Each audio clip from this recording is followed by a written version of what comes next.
Arma Reforger is not Arma 4. For most people it'll be more like Arma 4 Alpha, with its own islands and gameplay to keep you busy. But I see it more as being like a sequel to the original Arma. No, not that one, this one, which was originally called Operation Flashpoint, thus making Arma Reforger Operation Flashpoint 2. No, not that one, this one. Hope that clears it all up, because it's the first time since the original Operation Flashpoint that I feel the Arma series has got a proper gameplay upgrade, finally moving it away from the same annoying bugs and quirks that have plagued all of the games in the series until now. When I play Arma Reforger, it feels more polished. There's a HUD that makes sense. You're still playing a vulnerable, fleshy soldier who can get killed in a single shot, but now it feels more like you're a soldier and not a lumbering Minecraft character, sliding across cover and glitching through thin walls. Arma Reforger may still be incomplete, but its engine is still the most polished in the series to date. Problem is, there's been nothing to do on it. Earlier in the year I covered its beautiful worlds, the way that stuff gets wet when it rains and how clouds make things look nice. But in terms of gameplay, there's very little to do in the name of missions and objectives, which has been a bit of a problem. I admit I haven't played it much since it first came out. But the updates have been coming and the new content slowly rolling out.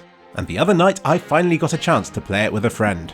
This is the same friend I've played all of the Armas with, right back to the original Operation Flashpoint, and we've enjoyed them all for the same sort of gameplay, where we can boot up a mission and fight through it to the end. The original Operation Flashpoint had several missions suited to this kind of thing, which would play to death. It only takes a few to make the game worth playing, as each has so much replayability.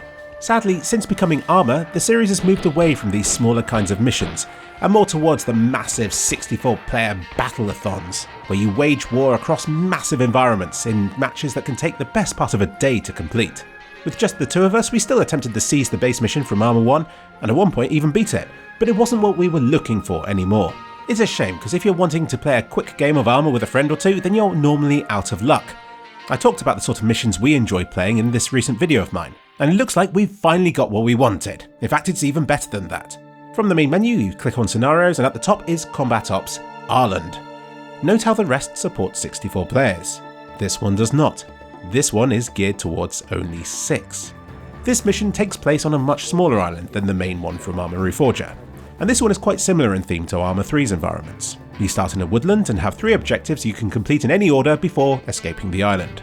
But here's the twist. They change locations every time you play this mission, which will really help to keep things fresh. None of these objectives are too far to travel to, and get this, you have unlimited respawns, and the respawn zones are generous, even more so than I'd have liked. It will allow you to spawn within 30 seconds of the objective you're trying to take, which lets you get right back into the action almost immediately. See that little door there? Does this make it too easy? Yes, maybe for some playstyles, and for larger scaled missions, it will do. But for us, as 2 people having a bit of fun, we love that we're not sat around after dying waiting for the other teammate to also die so that we can restart the whole thing. We love the idea that we can immediately hop back in and pick off from where we left off. For us, it's fun, even if it doesn't seem fair on the enemies. It would make more sense to have a hell let loose kind of respawn system where somebody can deploy a spawn location, which everybody else could spawn off of. This would serve as a moving checkpoint, covering only where you've already been, and you could have it so that enemies can target and destroy this thing in order to punish overly aggressive deploy locations. But since that isn't how it currently works in this game, when attacking the airfield, what ended up happening to us was that we kept getting defeated by the enemies and spawning at the nearby spawn point.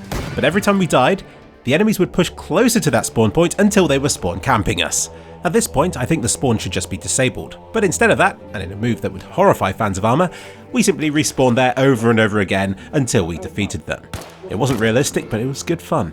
You can't choose your loadout at these spawn points, you simply get deployed as a basic rifleman. For all the good stuff, you need to start back at your main base again, which is somewhere in the centre of the map, and that lets you equip machine guns, snipers or rocket launchers. And alternatively, you find where you died last and loot your corpse.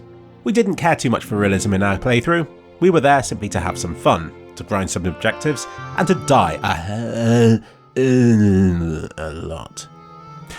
The combat feels more like Operation Flashpoint than it does the more recent Arma games, which obviously I'm happy with, because it feels slightly more arcadey, where bullets actually go where you want them to, and they clearly show when you've hit somebody. It feels like you could drop a whole squad of enemies if you were well positioned enough, but I will say, the enemies have very sharp eyes, and aggressively push your position. It can be hard to spot them before they see you. We were caught short in the middle of a field and needed to take cover in a burned out house as we fought defensively against the enemy's advances. At another point we hid behind a rocky outcrop, close to the objective we were trying to take, and I had to face enemies with a sniper rifle but at close range. And later on in the night I faced a grenade barrage in a town. as I was hidden behind a wooden shed with bullets whizzing past and through it, with me hunkering down and waiting for backup to arrive.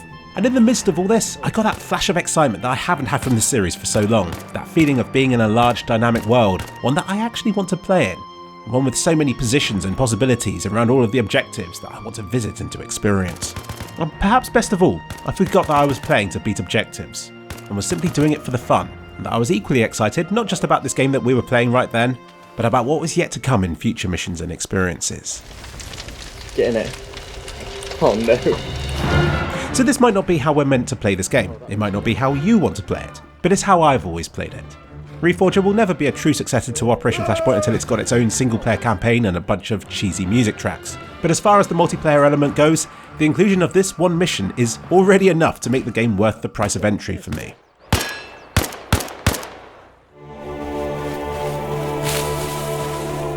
I was annoyed that our attempts to reach the church on the hill were ruined, so this morning I booted the mission up again, this time alone, and headed there myself, sniper in hand and plenty of ammo in reserve with which to snipe enemies with.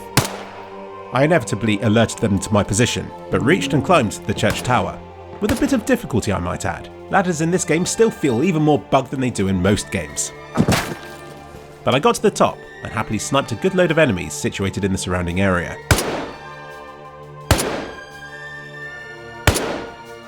But I could hear something coming from below me, a rustling, like a distressed animal caught in a fence, or maybe an AI enemy, distressed and caught on a fence.